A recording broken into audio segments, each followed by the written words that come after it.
YouTube,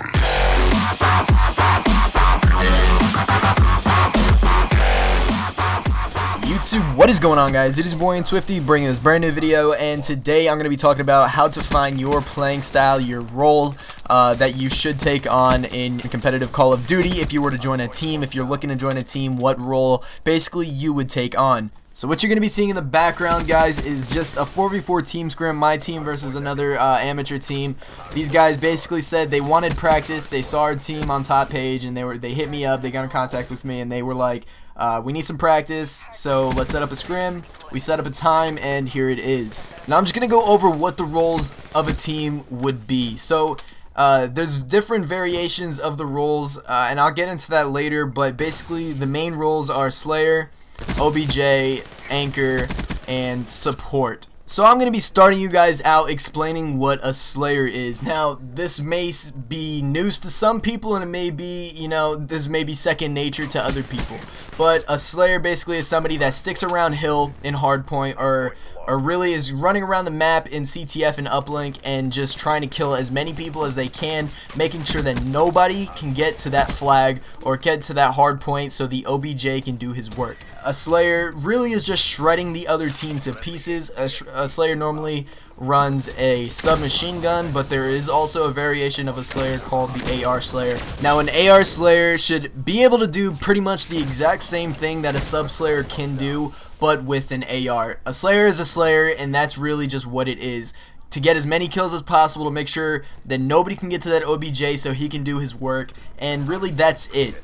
Next position I'm going to be explaining to you guys is opposite of the Slayer. It is the OBJ. Now, the OBJ has one goal, one objective set in his mind, and it is to dominate the other team through running flags, through sitting in hill, through running uplink balls and scoring for his team, and even planting the bomb in search and destroy. Now, an OBJ needs to have extensive game knowledge as well as player knowledge. Now, he needs to be able to know where really the teams should be running in competitive game modes, like in Capture the Flag. If he's going for a flag pull, he needs to know that the other team is really going to be pushing up one way of the map and he needs to know his cutoffs so his teammates can cover his cutoffs and make sure that he doesn't die. Next position I'll be touching up on for you guys is the Anchor. Now, an Anchor, similar to the OBJ, needs to have extremely well player knowledge and map knowledge and in-game mechanics knowledge to know and to be able to manipulate the spawns, especially in hardpoint. Now, in hardpoint, this is an Anchor is huge in hardpoint. Typically, you're not going to have an Anchor in CTF or uplink because they are set spawns in those game modes. But an Anchor's secondary job would typically be a Support. Now, an Anchor can also be a Slayer, but an Anchor in other game modes other than hardpoint is typically a Support. Now, I'll get into that in a little bit. As for an Anchor in hardpoint, that guy needs to be rotating early as hell. He needs to be getting spawns for his teammates and needs to know the specific locations in order to pick up the spawns and to be able to really lock down that area of the map so his teammate can have a benefit and have the ultimate first push into the next hill. An Anchor's got to not only have really good in-game mechanics knowledge, but also really good gun skill, because he has to lock down one area of the map pretty much by himself. Now, yeah, the Support player can come and help the Anchor.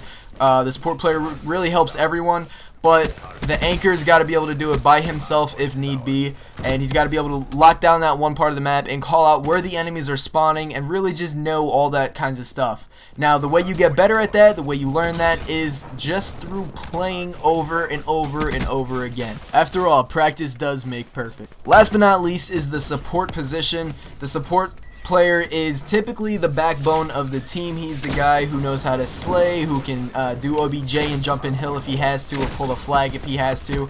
He's also the guy who knows how to manipulate spawns, has that good player knowledge and in-game mechanic knowledge, where he can sort of manipulate spawns, he can slay out if he has to, and he can do OBJ work if he has to.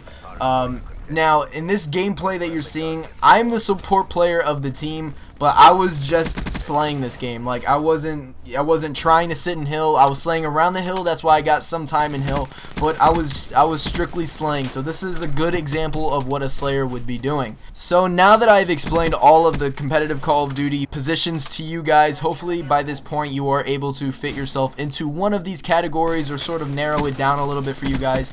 But if you can't, that is okay. I'm gonna go ahead and touch up on everything a little bit and sort of talk a little bit more about the different positions. So like I said, I'm a support player. I'm a hybrid support player, actually. Hybrid basically meaning I can run a sub or an AR. Typically, you know, there's 1 day or 2 days where I would rather run an AR and I'm just more comfortable with my AR shot, so I'll run an AR, or vice versa with the sub. So basically that's sort of a hybrid sub player.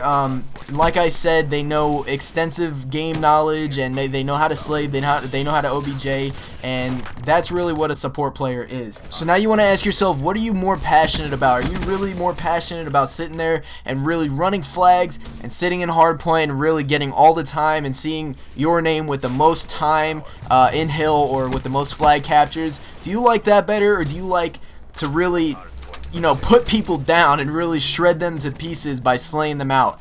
Now obviously a slayer sounds cooler, but the OBJ is a crucial part of the team. Any team needs an OBJ, and an OBJ is a powerful position to be able to run, and it is also very difficult to run. So like I said, everyone wants to be a slayer. The slayer sounds like the coolest part of the team, but it takes a lot of skill, as does every single position in the book. So really take the time and look at yourself and really decide, you know, what you're best at. Also use this gameplay that you've seen as a reference to being a slayer. Now if you think that you can do what you just saw in this gameplay for a majority of games, then you are a slayer. And if you have been performing like what you see in this gameplay, obviously not as well, this was a little extensive, it was over the top, but if you're playing like this almost every game, you are a slayer. Now anything else you can look up, basically bomb plant spots and different power positions for OBJs and anchors, if you guys are interested in those. Anyways, I hope I was able to help all of you guys out to finding what you're best at in competitive Call of Duty. If you guys enjoyed the video, if this helped you out at all, please leave a like,